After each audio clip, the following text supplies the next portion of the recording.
Hello दोस्तों, आज हम बात करेंगे अपने सिलेबस के अकॉर्डिंग एक नए टॉपिक के बारे में।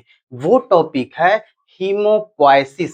इस हीमोपोइसिस को हम लोग जो है फॉर्मेशन ऑफ ब्लड के नाम से भी जानते हैं। यहाँ फॉर्मेशन ऑफ ब्लड का मतलब होता है रुधिर का निर्माण। आप ये जो वर्ड देख रहे हैं हीमोपोइसिस, यह वह प्रक्रिया होती है जहां रुधिर में उपस्थित जो रुधिर सेल होते हैं, ब्लड सेल होते हैं, उनका निर्माण होता है। तो चलिए देख लेते हैं कि हीमोपोइसिस क्या होता है और किसे कहते हैं। Haemopoiesis is the biological process. Haemopoiesis जो होती है वह एक बायोलॉजिकल प्रक्रिया है बाय विच, जिसके द्वारा all type of blood cell, जिसके द्वारा जो सभी प्रकार के ब्लड सेल होते हैं आर फॉर्मेड, उनका निर्माण होता है, डेवलप्ड और उनका विकास होता है, एंड मैच्योर और वो जो है परिपक्व होती हैं इन द बॉडी। कहाँ पर? शरीर में। ये कह रहा है कि जो सभी प्रकार के ब्लड सेल होते हैं वो शरीर में उनका जो है निर्माण होता है, उनका विकास होता है और वे जो है परिपक्व होती हैं। आगे बात करेंगे। इन आवर बॉडी, हमारे शरीर में ब्लड सेल आर कॉन्स्टेंटली, ये कह रहा है कि हमारे शरीर में जो ब्लड सेल होती हैं लगातार बीइंग डिस्ट्रॉय, लगातार जो है नष्ट होती रहती हैं, एंड और रिप्लेस्ड बाय न्यू वंस, और नए सेल के द्वारा जो है रिप्लेस्ड किए कर दी जाती हैं, या जो है जो सेल नष्ट हो गई हैं उनके स्थान पर जो है नया सेल जो है आ जाता है। आगे बात करेंगे। टू मेंटेन दिस बैलेंस, और इस बैलेंस को जो है कैसे मेंटेन किया जाता है? The process of haemopoiesis. Haemopoiesis प्रक्रिया के द्वारा इस बैलेंस को जो है मेंटेन किया जाता है थ्रू आउट लाइफ। कह रहा है कि जीवन भर। कहने का मतलब है कि इस प्रक्रिया के द्वारा, हीमोपोइसिस प्रक्रिया के द्वारा इस बैलेंस को जो है मेंटेन किया जाता है जीवन भर। उसी को हम जो है हीमोपोइसिस कहते हैं। ये तो बात हो गई हीमोपोइसिस के बारे में। अब बात कर लेंगे कि साइट ऑफ हीमोपोइसिस, मतलब हीमोपोइसिस की जो प्रक्रिया होती है किस जगह पर होती है उसके बारे में बात करेंगे। हीमोपोइसिस अकर, मतलब हीमोपोइसिस पाई जाती है इन डिफरेंट ऑर्गन, विभिन्न ऑर्गन में, यानी कि विभिन्न अंग में। ड्यूरिंग, ड्यूरिंग मतलब किसके दौरान? ये हीमोपोइसिस जो है पाया जाता है डिफरेंट ऑर्गन में जो है। ड्यूरिंग मतलब किसके दौरान? Various stage of human life. ये कह रहा है कि मानव की जो डिफरेंट स्टेज होते हैं, जो विभिन्न अवस्थाएं होती हैं, उसके दौरान हीमोपोइसिस जो होती है वो डिफरेंट ऑर्गन में जो है पाई जाती है। हम यहाँ पर सिर्फ एक ही अवस्था के बारे में बात करेंगे। इसके अंतर्गत 3 अवस्थाएं होती हैं। हम उन 3 अवस्थाओं में से सिर्फ एक अवस्था के बारे में बात करेंगे जो सबसे इम्पोर्टेंट है। उन 2 अवस्थाओं के बारे में नहीं बात करेंगे। जो अवस्था है हम यहाँ बात करेंगे वो है आफ्टर बर्थ एंड एडल्टहुड। ये कह रहा है कि जब जन्म हो जाता है, यानी कि जन्म के बाद, एंड एडल्टहुड यानी कि जब वह वयस्क हो जाता है। यानी कि कोई बच्चा जब जन्म ले लेता है और जब वो जो है वयस्क हो जाता है, उस जो है दौरान कैसे जो है ये हीमोपोइसिस की प्रक्रिया जो है चलती है, हम बात करेंगे, देखेंगे। After birth and during adulthood, ये कह रहा है कि जन्म के बाद और एडल्टहुड के दौरान। It occur in the red bone marrow found inside the bone. ये कह रहा है कि रेड बोन मैरो में ये हीमोपोइसिस की प्रक्रिया जो है पाई जाती है फाउंड इनसाइड द बोन, जो बोन के अंदर होती है। कहने का मतलब है कि बोन के अंदर जो है रेड बोन मैरो जो है पाई जाती है, वहीं पर जो है ये हीमोपोइसिस की प्रक्रिया जो है स्टार्ट होती है या वहीं पर जो है चलती है। तो देखेंगे कैसे कैसे होता है। इनिशिएशन ऑफ हीमोपोइसिस, कह रहा है कि हीमोपोइसिस की शुरुआत जो है वो कैसे होती है, इसके बारे में बात करेंगे। द प्रोसेस ऑफ हीमोपोइसिस, जो हीमोपोइसिस की जो प्रक्रिया होती है, विंग्स मतलब होना, with a special type of cell. जो हीमोपोइसिस की जो प्रक्रिया होती है वो एक स्पेशल सेल के द्वारा चलती है। वो कौन से स्पेशल सेल होते हैं? कार्ड, हम उसे कहते हैं the pluripotent haemopoietic stem cell, या इसी को हम कहते हैं स्टेम सेल, या इसी को हम कहते हैं हीमोसाइटोब्लास्ट। देख लीजिए, ये जो हीमोपोएसिस की जो प्रक्रिया होती है वह एक स्पेशल सेल के द्वारा चलती है।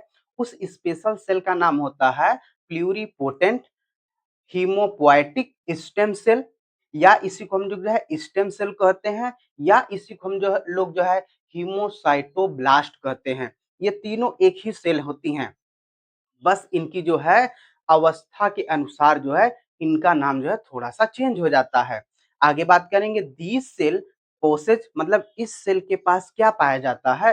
2 यूनिक प्रॉपर्टीज, मतलब इस सेल के पास 2 यूनिक मतलब अद्वितीय जो है प्रॉपर्टी यानी विशेषता पाई जाती हैं। वो कौन-सी 2 जो है यूनिक विशेषता पाई जाती है इस सेल के पास? कौन-सी सेल? ये स्टेम सेल या हीमोसाइटोब्लास्ट या प्लूरिपोटेंट हीमैटोपोएटिक स्टेम सेल, यानी इनके पास जो है 2 यूनिक जो है विशेषता पाई जाती है। कौन सी पाई जाती है? देखेंगे, फर्स्ट होती है सेल्फ रिन्यूअल। सेल्फ रिन्यूअल का मतलब होता है स्वतः नवीनीकरण। कैसे होता है देख लेते हैं। दे कैन रिप्लिकेट, मतलब ये जो होती है रिप्लिकेट प्रक्रिया के द्वारा एंड क्रिएट मोर सेल, ये रिप्लिकेट प्रक्रिया के द्वारा जो होता है अत्यधिक सेल जो है बनाती हैं, लाइक जैसे देमसेल्फ। देमसेल्फ का मतलब होता है हूबहू। ये कह रहा है कि रिप्लिकेट प्रक्रिया के द्वारा हूबहू जो है अधिक सेल बनाती हैं, या इनमें ये क्षमता पाई जाती है। आगे क्या होता है? इंश्योरिंग। इंश्योरिंग मतलब होता है सुनिश्चित किया जाता है, दैट मतलब कि सुनिश्चित किया जाता है कि पूल ऑफ स्टेम सेल, मतलब स्टेम सेल की जो मात्रा होती है is never deplete. Pool of stem cell मतलब ये इंश्योरिंग दैट, सुनिश्चित किया जाता है कि स्टेम सेल की जो मात्रा है वो कभी जो है खत्म ना हो। यानी कि पहली प्रॉपर्टी हो गई सेल्फ रिन्यूअल। सेल्फ रिन्यूअल में होता है कि ये रिप्लिकेट प्रक्रिया के द्वारा जो है अत्यधिक सेल का जो है निर्माण करती हैं, और ये यानी अत्यधिक सेल मतलब एकदम हूबहू अपने ही जैसा है, जेमसेट लिखा है अपने जैसे ही जो है रिप्लिकेट प्रक्रिया के द्वारा जो है अत्यधिक सेल का जो है ये निर्माण करती हैं, और ये सुनिश्चित किया जाता है कि जो स्टेम सेल है वो कभी ना खत्म हो। ये तो हो गई फर्स्ट प्रॉपर्टी। नेक्स्ट प्रॉपर्टी क्या होती है इसकी देख लेते हैं। वो होता है डिफरेंशिएशन। डिफरेंशिएशन का मतलब होता है अंतर करना। कैसे होता है चलिए इसके बारे में बात कर लेते हैं। दे हैव द एबिलिटी, ये कह रहा है कि इसके पास यह एबिलिटी होती है, इसके पास यह योग्यता होती है टू ट्रांसफॉर्म। टू ट्रांसफॉर्म का मतलब होता है कि अपना रूप जो है बदल लेती है। ये कह रहा है कि इसके पास यह योग्यता होती है कि वो अपना रूप जो है बदल लेती है एंड डेवलप और विकसित हो जाती है into any specific type of blood cell. ये कह रहा है कि इसके पास यह योग्यता होती है कि अपना रूप बदलकर विकसित हो जाती है किसी भी प्रकार के विशिष्ट ब्लड सेल में। हम जानते हैं कि जो हमारा ब्लड सेल होता है वो 3 टाइप के होते हैं, और इसमें ये प्रॉपर्टी पाई जाती है इस स्टेम सेल के पास कि वो अपना रूप बदल कर या वो जो है विकसित होकर वो किसी भी प्रकार के ब्लड सेल में जो है वो कन्वर्ट हो जाती है, या किसी भी प्रकार के सेल को जो है वो बना सकती है। ये तो बात हो गई जो है इनिशिएशन ऑफ हीमोपोइसिस में, कि हीमोपोइसिस की शुरुआत जो होती है वो कैसे होती है, किस प्रकार के सेल से होती है, वो कौन सेल होती है, और उस सेल में कौन सी प्रॉपर्टी पाई जाती है। तो चलिए अब हम बात कर लेते हैं इसके टाइप के बारे में, कि जो हीमोपोइसिस होता है वो कितने प्रकार का होता है। हम बात करेंगे इसके टाइप ऑफ जो सेल होता है उसी के आधार पर ये जो होती है वो 3 प्रकार की होती हैं। कैसे होती है देख लेंगे कि there are 3 main type of cell in the blood. ये कह रहा है कि यहाँ पर जो है मुख्य 3 प्रकार की जो है ब्लड सेल पाई जाती हैं। कौन होती हैं? आरबीसी, डब्ल्यूबीसी और प्लेटलेट। क्या होता है आगे? एंड देयर फॉर्मेशन प्रोसेस, और इनके जो है निर्माण की जो प्रक्रिया होती है आर गिवन डिफरेंट नेम। ये कह रहा है कि इनके निर्माण की जो प्रक्रिया होती है वो डिफरेंट नेम होते हैं उनके। यानी कि जो निर्माण की प्रक्रिया होती है उसी के आधार पर इनका जो है नामकरण होता है। कैसे? देखेंगे, फर्स्ट है इरिथ्रोपोइसिस। इरिथ्रोपोइसिस में जो होता है आरबीसी का फॉर्मेशन होता है, यानी कि जब आरबीसी का फॉर्मेशन होगा हम उसका जो है नामकरण करेंगे इरिथ्रोपोइसिस। नेक्स्ट होता है ल्यूकोपोइसिस। इसमें होता है डब्ल्यूबीसी का फॉर्मेशन होता है। जब डब्ल्यूबीसी का फॉर्मेशन होगा तो हम कहेंगे उसको ल्यूकोपोइसिस। नेक्स्ट होता है थ्रोम्बोपोइसिस। इसमें जो है प्लेटलेट का फॉर्मेशन होता है, यानी कि जब प्लेटलेट का फॉर्मेशन होगा तो हम उसको कहेंगे थ्रोम्बोपोइसिस। तो इस तरीके से हमने बात कर लिया अभी तक जो है इस व्हाइट बोर्ड पर जो है कि हीमोपोइसिस किसे कहते हैं और साइट ऑफ हीमोपोइसिस मतलब वो जगह कहाँ होती है हीमोपोइसिस होने का। इनिशिएशन ऑफ हीमोपोइसिस यानी हीमोपोइसिस की शुरुआत कैसे होती है और टाइप ऑफ जो है हीमोपोइसिस, कितने प्रकार का हीमोपोइसिस होता है। अभी तो खेला शुरू हुआ है। अभी तो सबसे दमदार जो पॉइंट आपको पढ़ना है वो है इरिथ्रोपोइसिस, ल्यूकोपोइसिस और थ्रोम्बोपोइसिस। यही एग्जाम में सबसे ज्यादा पूछा जाता है यहीं से। तो अपने हम जो है वो अगले व्हाइट बोर्ड पर जो है बात करेंगे। अभी आप प्लीज जो है वीडियो में बने रहिएगा। इरिथ्रोपोइसिस के बारे में, फिर बात करेंगे ल्यूकोपोइसिस के बारे में, फिर बात करेंगे थ्रोम्बोपोइसिस के बारे में। प्लीज अभी आप वीडियो में जो है बने रहिएगा।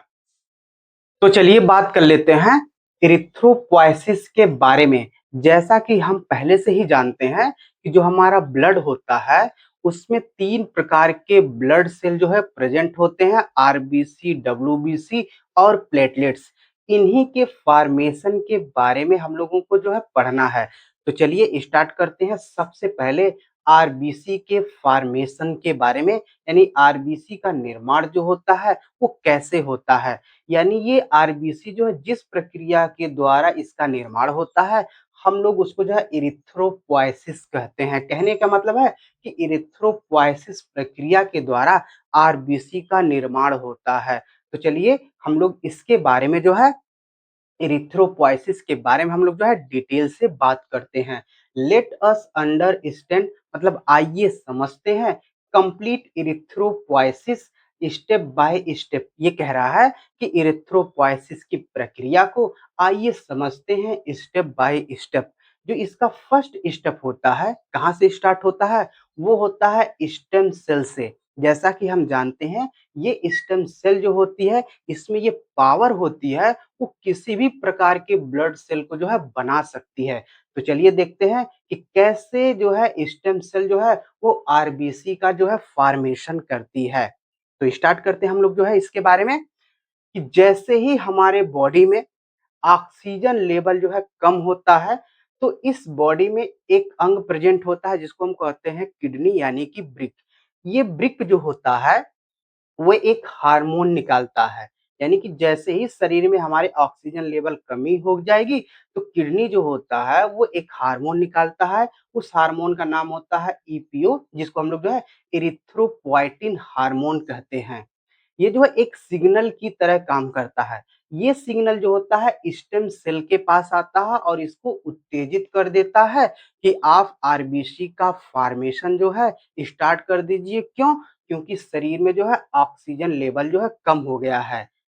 तो इससे क्या मतलब है, हम जानते हैं कि आरबीसी जो होती है वो ऑक्सीजन को पकड़ने का काम करती है। तो जैसे ही सिग्नल मिलता है तो स्टेम सेल जो होती है वो आरबीसी के फॉर्मेशन जो है वो स्टार्ट कर देती है। लेकिन इसके साथ साथ और क्या चाहिए, सिग्नल के साथ साथ और क्या चाहिए, रॉ मटेरियल। यानी कि आरबीसी के फॉर्मेशन के लिए सिग्नल के साथ साथ रॉ मटेरियल भी चाहिए। वो रॉ मटेरियल होता है iron, amino acid, vitamin B 12 और विटामिन बी 9। ये रॉ मटेरियल और सिग्नल मिलकर जो है आरबीसी का जो है निर्माण करते हैं। किसके द्वारा, स्टेम सेल के द्वारा। कैसे होता है तो चलिए देख लेते हैं। अपॉन रिसीविंग द सिग्नल, ये कह रहा है कि जैसे ही सिग्नल मिलता है, हमने अभी आपको बता दिया है, द स्टेम सेल ट्रांसफॉर्म, जो स्टेम सेल होती है वो अपना रूप जो है बदल लेती है इनटू मतलब किसमें, ए मेलॉयड प्रोजेनेटर सेल। ये अपना स्टेम सेल जो है किस रूप में बदल जाती है, एक मिलायड प्रोजेनिटर सेल में जो है अपना रूप जो है बदल लेती है।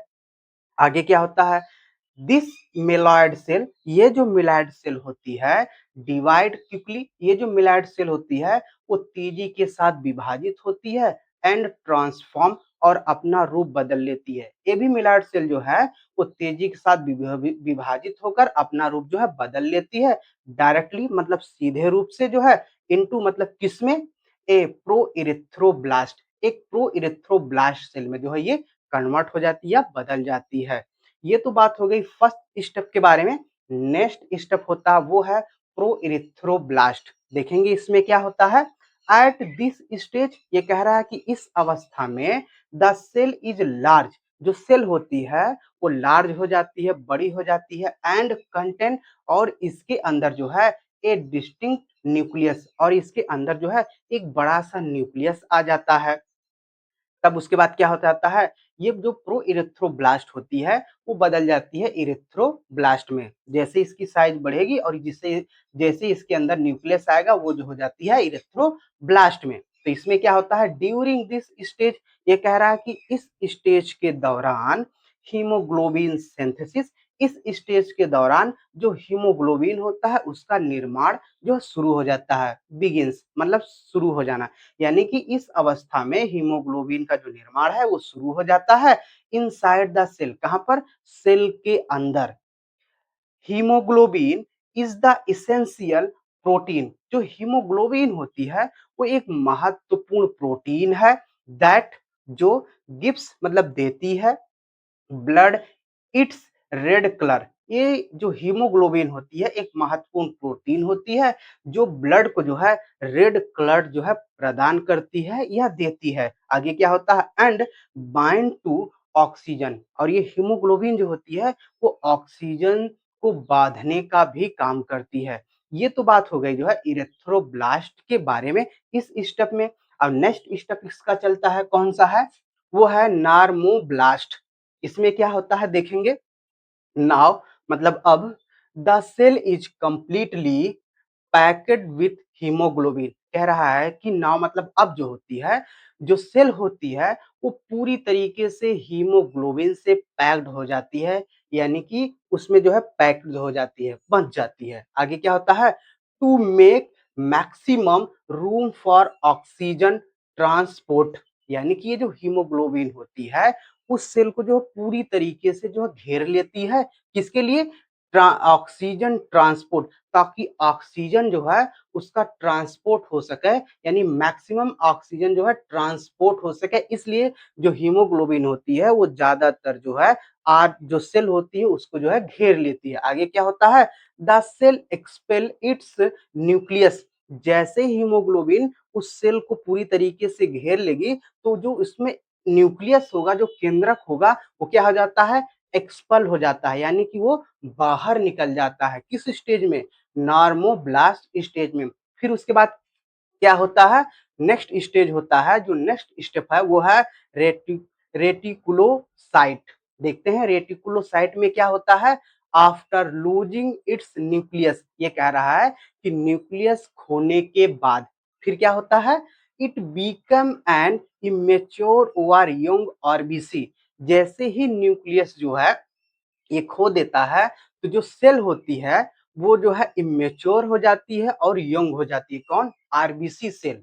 जो आरबीसी सेल है वो इमेच्योर रहती है, अपरिपक्व रहती है और यंग रहती है, नौजवान रहती है। आगे क्या होता है, एट दिस पॉइंट मतलब इस पॉइंट पर, इस बिंदु पर क्या होता है, it's leave the bone marrow, इस बिंदु पर जो है जो आरबीसी जो इमेच्योर है, जो यंग है, वो क्या होती है, वो बोन मैरो से जो लीव्स हो जाती है, यानी बोन मैरो से जो है निकल जाती है, बोन मैरो को छोड़ देती है। तो क्या होता है, and enter the blood stream, और ये जो है ब्लड स्ट्रीम में जो है चली जाती है। जो अभी इमेच्योर और यंग आरबीसी है वो जो है बोन मैरो को छोड़कर जो है वो ब्लड स्ट्रीम में जो है चली जाती है। फिर उसके बाद क्या होता है, फिर आता हमारा इरिथ्रोसाइट। जैसा कि हमने आपको पहले भी बताया है कि आरबीसी को हम लोग जो है इरिथ्रोसाइट के नाम से भी जानते हैं। तो देखते हैं इसमें क्या होता है, विदिन विदिन 1 to 2 डे, ये कह रहा है कि 1 से 2 दिन जो है रहने के बाद किसमें, ब्लड स्ट्रीम में, आगे देखिए वो कहेगा within 1 to 2 day of entering the blood stream, ये कह रहा है कि ब्लड स्ट्रीम में 1 से 2 दिन रहने के बाद क्या होता है, इट मेच्योर कंप्लीटली, और ये जो आरबीसी जो इमेच्योर है वो मेच्योर हो जाती है पूरी तरीके से। नाउ अब क्या होता है, it is a perfect red blood cell, अब ये जो है एक परफेक्ट माने पूरी तरीके से एक परफेक्ट रेड ब्लड सेल हो गई है, आरबीसी हो गई है।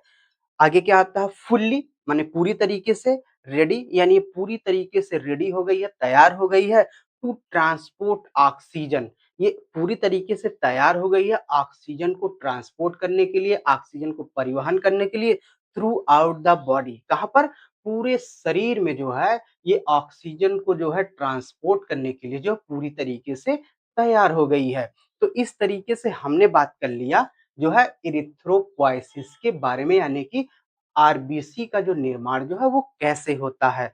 हम जो है इसके बाद बात करेंगे जो है कि जो ल्यूकोपोइसिस होता है वो कैसे होता है, उसके बारे में बात करेंगे। प्लीज अभी आप जो है वीडियो में बने रहिएगा। तो चलिए बात कर लेते हैं ल्यूकोपोइसिस के बारे में। ल्यूकोपोइसिस प्रक्रिया के द्वारा जो है फॉर्मेशन ऑफ डब्ल्यूबीसी, जो व्हाइट ब्लड सेल होती हैं उनका निर्माण किया जाता है, या कह सकते हैं कि जो डब्ल्यूबीसी होती हैं, जो व्हाइट ब्लड सेल होती हैं, उनका निर्माण जो है ल्यूकोपोइसिस प्रक्रिया के द्वारा होता है। ये जो आप ल्यूकोपोइसिस वर्ड देख रहे हैं, इसका संबंध हीमोपोइसिस से होता है, या कह सकते हैं ये इसका प्रकार होता है। ये जो आप टॉपिक हीमोपोइसिस देख रहे हैं, जब तक हम जो है इसमें जो है ब्लड के फॉर्मेशन के बारे में नहीं पढ़ेंगे इस टॉपिक के अंतर्गत, तब तक ये टॉपिक जो है अधूरी रहेगी, याद रखिएगा हमेशा जो है। तो चलिए बात कर लेते हैं कि ल्यूकोपोइसिस जो होती है क्या होती है और कहाँ पाई जाती है। जैसा कि आप पहले से ही जानते हैं कि जो हमारी बॉडी होती है और उसमें जो लंबी जो हड्डियां पाई जाती हैं, उन हड्डियों के बीच में खाली जगह होती है जिसको कहते हैं बोन मैरो। उसी बोन मैरो में जो है इन सेल का जो है निर्माण होता है, जो ब्लड सेल होती है उनका जो है निर्माण होता है। कैसे होता है, वहां पर एक सेल होती है स्टेम सेल, इसी के द्वारा इन सेलों का जो है निर्माण होता है। तो चलिए बात कर लेते हैं कि ल्यूकोपोइसिस क्या होता है और किसे कहते हैं।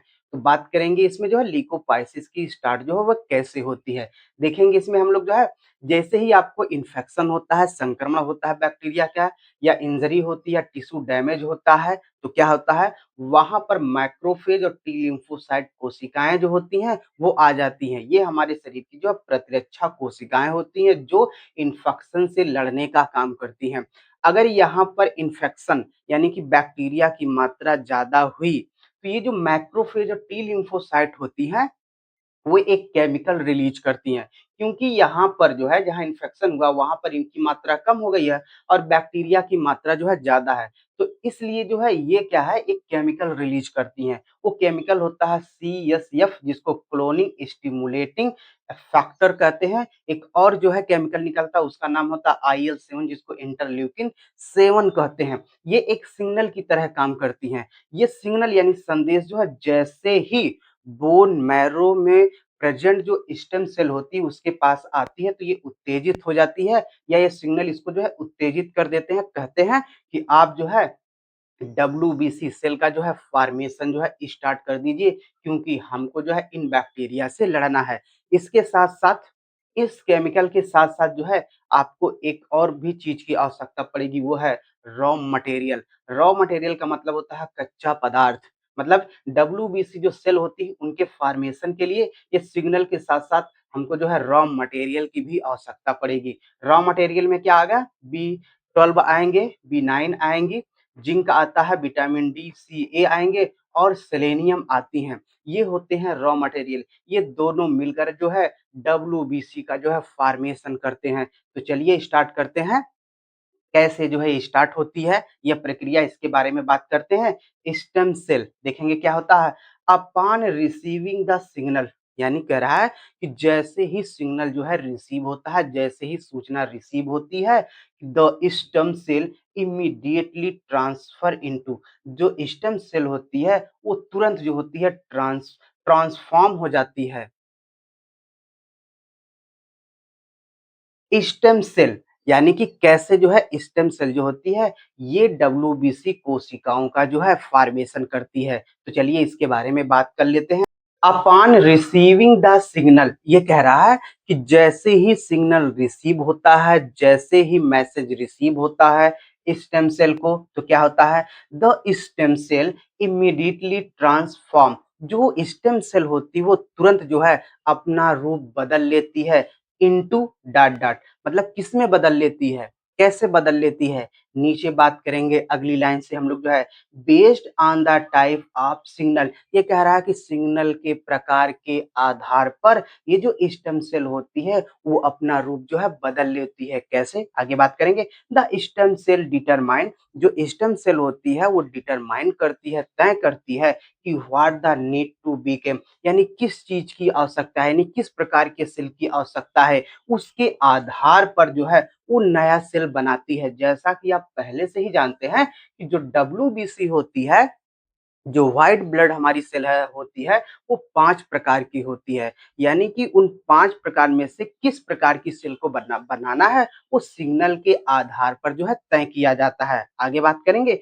इफ इट रिसीव सीएसएफ, अगर उसको जो है इस स्टेम सेल को अगर सीएसएफ यानी कि क्लोनिंग स्टिमुलेटिंग अगर फैक्टर का जो केमिकल जो सिग्नल अगर उसको रिसीव हुआ है, प्राप्त हुआ है स्टेम सेल को, तो क्या होगा, इट डिटरमाइन, तो वो तय करेगी इनटू ए मेलॉइड स्टेम सेल, तो उस सेल को जो है मेलॉइड स्टेम सेल में जो है कन्वर्ट कर देगी, बदल देगी। आगे बात करेंगे। इफ इट, यदि जो है रिसीव IL-7, यदि स्टेम सेल को जो है IL-7 जो केमिकल सिग्नल अगर रिसीव हुआ है तो इट डिटरमाइन, तो वो तय करेगी कि इनटू लिम्फोइड स्टेम सेल, तो उस सेल को जो है लिम्फोइड स्टेम सेल में जो है कन्वर्ट कर दिया जाएगा या बदल दिया जाएगा। ये तो बात हो गई फर्स्ट स्टेप के बारे में, स्टेम सेल के बारे में। नेक्स्ट की बात करेंगे, देखेंगे हम लोग जो है वो है ब्लास्ट ट्रांसफॉर्मेशन। देखेंगे ब्लास्ट ट्रांसफॉर्मेशन में क्या होता है, इस स्टेप में क्या होता है। आफ्टर चूजिंग द पैथवे, ये कह रहा है कि रास्ता को चुनने के बाद, कौन सा रास्ता, ये सिग्नल के आधार पर ये जो रास्ता जो चूज किया गया है उसके आधार पर द सेल ट्रांसफॉर्म इनटू मेलोब्लास्ट और ए लिम्फोब्लास्ट, ये जो सेल होती है, कौन सी सेल, ये वाली सेल, मेलॉइड स्टेम सेल और लिम्फोइड स्टेम सेल, ये जो सेल होती है वो अपना रूप बदल लेती है, किसमें आ जाती है, मेलोब्लास्ट में और लिम्फोब्लास्ट में जो है बदल जाती है। ये क्या होती है, प्रिमिटिव लार्ज सेल होती है, यानी शुरुआती जो है सबसे बड़ी कोशिका होती है। आगे क्या होता है, एट दिस स्टेज, ये कह रहा है कि इस अवस्था पर क्या होता है कि द सेल डीएनए, कि जो सेल की जो डीएनए होती है रैपिडली मतलब होती है तेजी से, बिगिंस मतलब होता है शुरू करना, टू सिंथेसाइज न्यू प्रोटीन, ये कह रहा है कि जो सेल का जो डीएनए होता है वो तेजी से जो है नए प्रोटीन का जो है निर्माण करने लगता है, किसमें, इस ब्लास्ट ट्रांसफॉर्मेशन वाले स्टेप में। नेक्स्ट स्टेप में क्या होता है देख लेते हैं, इसमें हम लोग जो है मैच्यूरेशन, ये मैच्यूरेशन यानी परिपक्व अवस्था होती है। देखेंगे इसमें क्या होता है, एट दिस स्टेज, ये कह रहा है कि इस अवस्था पर द सेल साइज डिक्रीज, जो सेल की जो साइज होती है वो डिक्रीज होने लगती है, कम होने लगती है। जैसा कि आप पहले जानते हैं कि इस अवस्था में जो है जो सेल होती है उसकी साइज बड़ी रहती है, लेकिन इस अवस्था में जो सेल की जो साइज होती है वो कम होने लगती है। एंड और the shape of the nucleus change, और उसके अंदर जो न्यूक्लियस का जो शेप होता है, आकार होता है, वो भी जो है बदलने लगता है। आगे क्या होगा, मूव फॉरवर्ड, मतलब जो है ये आगे जो है चल के क्या करेंगी, किसमें बदलेंगी, देखेंगे मेलोब्लास्ट, ये मेलोब्लास्ट में बदल जाती हैं। तो डिफरेंशिएट, ये जो मेलोब्लास्ट होती है वो डिफरेंशिएट होकर यानी विभेदीकरण इसमें होकर इनटू क्या बनाती है, न्यूट्रोफिल, जैसा कि आप इन नाम से वाकिफ है न्यूट्रोफिल से। फिर उसके बाद जो है इयोसिनोफिल्स में एंड बेसोफिल में जो है कन्वर्ट हो जाती हैं, कौन, मेलोब्लास्ट जो सेल होती हैं वो इन जो है सेलों में जो है कन्वर्ट हो जाती हैं। आगे फिर जो मोनोब्लास्ट होता है गिव राइज इनटू जो है वो मोनोसाइट में जो है कन्वर्ट हो जाता है। आगे बात करेंगे वाइल, जबकि जो लिम्फोब्लास्ट होता है डेवलप, उसका जो विकास होता है इनटू लिम्फोसाइट में, यानी कि जो लिम्फोब्लास्ट होती है वो विकसित करती है लिम्फोसाइट को। आगे क्या होता है, दीज न्यू डब्ल्यूबीसी, ये जो नई जो डब्ल्यूबीसी है एग्जिट द बोन मैरो, ये बोन मैरो से जो है बाहर निकल कर जो है and enter the blood circulation, ये जो नई डब्ल्यूबीसी है वो बोन मैरो से जो है निकल कर जो है ब्लड सर्कुलेशन में जो है इंटर कर लेती है या वहां पर जो है चली जाती है टू फाइट अगेंस्ट इन्फेक्शन। और ये क्या करती है, ये इन्फेक्शन के खिलाफ जो है लड़ना शुरू कर देती है। तो इस तरीके से हमने बात कर लिया जो है ल्यूकोपोइसिस के बारे में। प्लीज अभी आप वीडियो में जो है बने रहिएगा। अभी हमको बात करना है थ्रोम्बोपोइसिस के बारे में। तो चलिए बात कर लेते हैं थ्रोम्बोपोइसिस के बारे में। इसका क्या मतलब होता है, इसका मतलब होता है कि फॉर्मेशन ऑफ प्लेटलेट्स, जो प्लेटलेट्स होती हैं उनका निर्माण जो है कैसे हो रहा है, या कह सकते हैं कि प्लेटलेट्स का निर्माण जो है वो थ्रोम्बोपोइसिस प्रक्रिया के द्वारा होता है। तो चलिए बात कर लेते हैं कि थ्रोम्बोपोइसिस जो प्रक्रिया होती है वो कहाँ पाई जाती है। जैसा कि आप पहले से ही जानते हैं कि जो हमारा शरीर होता है, इस शरीर में जो लंबी हड्डियां उपस्थित होती हैं, इन लंबी हड्डियों के बीच में जो खाली जगह होता है उसको हम लोग कहते हैं बोन मैरो। इसी बोन मैरो में जो है एक सेल पाई जाती है जिसका नाम है स्टेम सेल। यही स्टेम सेल जो होती है वो प्लेटलेट्स को बनाने का काम करती है। तो चलिए बात कर लेते हैं कि ये प्रक्रिया जो है कैसे स्टेप बाय स्टेप जो है स्टार्ट होती है। उससे पहले थोड़ी सी जानकारी ले लेते हैं। ये जो प्लेटलेट्स होता है ये कौन सा काम करता है, इसका काम होता है ब्लड के कोगुलेशन में, रुधिर का स्कंदन में। यानी कि जब आपका खून बहता है तो उस समय ये प्लेटलेट्स जो होती हैं उस जगह पर आकर उस ब्लीडिंग को जो है, उस रुधिर को जो है रोक देती हैं, यानी कि रुधिर का जो है स्कंदन हो जाता है, रुधिर का जो है थक्का जम जाता है, तभी जो है वो ब्लड जो बह रहा है वो रुक जाता है। तो चलिए बात कर लेते हैं कि थ्रोम्बोपोइसिस की जो प्रक्रिया होती है वो कैसे स्टार्ट होती है हमारे शरीर के अंदर। मान लीजिए अगर आपको कोई डिसीज हो जाए या जो है ब्लीडिंग हो जाए, तो उस कंडीशन में हमारे बॉडी के अंदर दो जो है अंग पाए जाते हैं, एक होता है लीवर और एक होता है किडनी। ये दोनों अंग जो होते हैं लीवर और किडनी, इनसे निकलता है एक हार्मोन जिसको हम कहते हैं टीपीओ। इसका पूरा नाम होता है थ्रोम्बोपोएटिन हार्मोन। ये हार्मोन जो होता है वो एक सिग्नल की तरह जो है काम करता है। तो ये तो बात हो गई सिग्नल के बारे में, लेकिन यहाँ पर जो है एक और भी चीज की आवश्यकता पड़ती है, रॉ मटेरियल की। हमने लिखा नहीं है लेकिन हम आपको बता देते हैं, आप प्लस कर लीजिएगा। प्लस करके यहाँ पर जो है नीचे आप रॉ मटेरियल के बारे में लिख लीजिएगा। रॉ मटेरियल में आते हैं iron, vitamin B 12, vitamin B 9, iron और कैल्शियम जो है आते हैं। ये रॉ मटेरियल मिलकर ही जो है वो प्लेटलेट्स का जो है निर्माण करते हैं।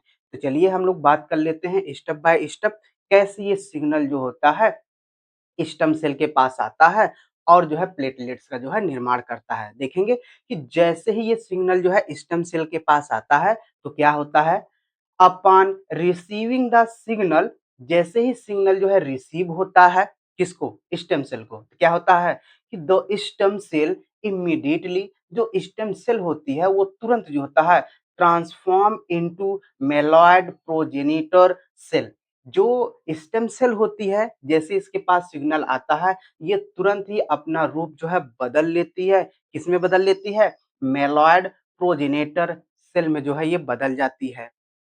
आगे क्या होता है, दिस एमपी, ये जो एमपी का मतलब होता है मेलाइड प्रोजेनेटर जो सेल होती है, डिवाइड क्विकली, और ये जो है तेजी के साथ जो है विभाजित होती है, एंड और ट्रांसफॉर्म डायरेक्टली, और ट्रांसफॉर्म का मतलब होता है अपना रूप बदलती है, डायरेक्टली का मतलब होता है सीधे तौर पर। यानी कि ये तेजी से विभाजित होकर अपना रूप जो है सीधे तौर पर बदल लेती है, इनटू मतलब किसमें, CFU, जिसको हम लोग कहते हैं colony forming unit mega karyocyte. यानी कि ये तेजी से विभाजित होकर सीधे तौर पर CFU मेगा कैरियोसाइट में बदल जाती है, जिसका पूरा नाम होता है cloning forming unit mega karyocyte. आगे क्या होता है, इसमें क्या होता है, रैपिड स्ट्रक्चरल चेंज, यानी कि इस सेल के अंदर जो होता है तेजी के साथ संरचनात्मक चेंज आते हैं। लिखा ना कि रैपिड स्ट्रक्चरल चेंज, इसमें जो है तेजी के साथ जो है संरचनात्मक जो है बदलाव आते हैं। और with in the CFU mega karyocyte, कहाँ पर होता है, ये जो CFU जो मेगा कैरियोसाइट सेल बना है इसके अंदर जो है स्ट्रक्चरल चेंज जो है बड़ी तेजी के साथ होता है। तो क्या होता है, बात करेंगे नेक्स्ट स्टेप में, मेगा कैरियोब्लास्ट। फिर उसके बाद मेगा कैरियोब्लास्ट बनता है, कैसे बनता है बात कर लेंगे। एट दिस स्टेज, ये कह रहा है कि इस अवस्था पर द CFU मेगा कैरियो जो ब्लास्ट होती हैं डेवलप्ड, वो विकसित होती हैं इनटू ए मेगा कैरियोब्लास्ट।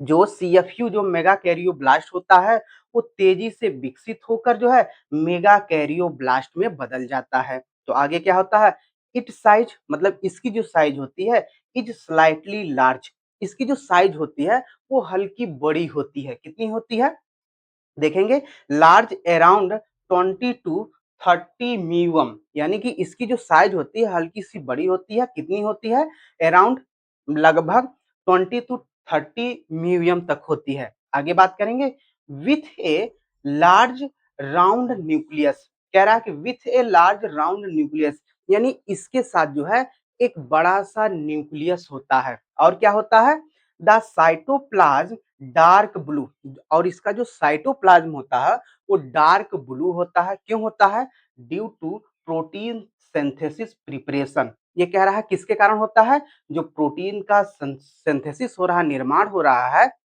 जो प्रोटीन सिंथेसिस का निर्माण हो रहा है उसके कारण जो होता है इसका जो साइटोप्लाज्म होता है वो डार्क ब्लू होता है। आगे बात करेंगे, द मेगा कैरियोब्लास्ट, ये जो मेगा कैरियोब्लास्ट होता है आगे क्या करता है, देन ट्रांसफॉर्म, मतलब ये जो मेगा कैरियोब्लास्ट होता है आगे अपना रूप बदल लेता है into the pro mega karyocyte. किसमें बदल जाता है, प्रो मेगा कैरियोसाइट्स में। आगे क्या होता है, नेक्स्ट स्टेप में बात करेंगे, ये जो प्रो मेगा कैरियोसाइट्स बना है इसमें क्या होता है देखेंगे, in the pro mega karyocyte, ये कह रहा है कि प्रो मेगा कैरियोसाइट्स में स्टेज, ये जो प्रो मेगा कैरियोसाइट की जो स्टेज होती है, अवस्था होती है, द सेल साइज इंक्रीज, जो सेल की जो साइज होती है वो बढ़ने लगती है टू 30 to 50 म्यूम, कितनी हो जाती है, 30 से लेकर जो है 50 म्यूम तक हो जाती है। आगे बात करेंगे क्या होता है,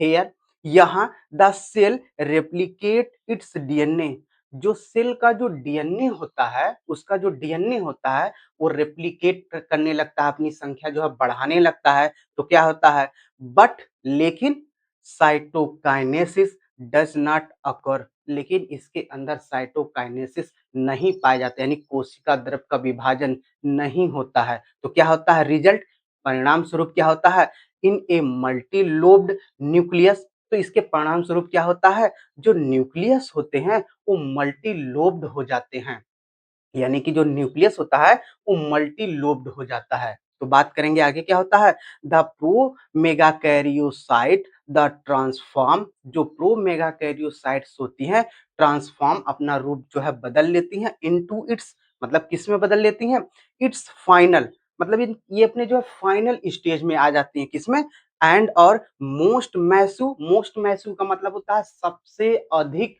जो है बड़ा, सबसे अधिक जो है बड़ा फॉर्म, मतलब रूप ले लेती हैं या बन जाती हैं द मेगा कैरियोसाइट। ये कह रहा है कि जो प्रो मेगा कैरियोसाइट होता है वो अपना रूप जो है बदल कर जो है फाइनल रूप से अंतिम रूप में जो होती है चली जाती है, किसमें, मोस्ट मैसिव, मतलब सबसे बड़ी कोशिका बन जाती है।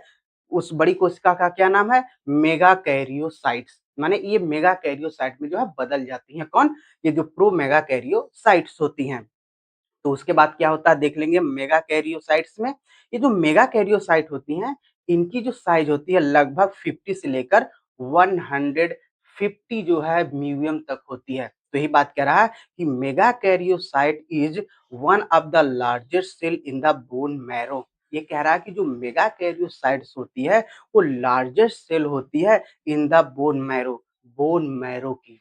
आगे बात करें क्या होता है, लॉन्ग फिंगर लाइक स्ट्रक्चर, और इससे एक लंबा जो है फिंगर लाइक एक स्ट्रक्चर निकलता है।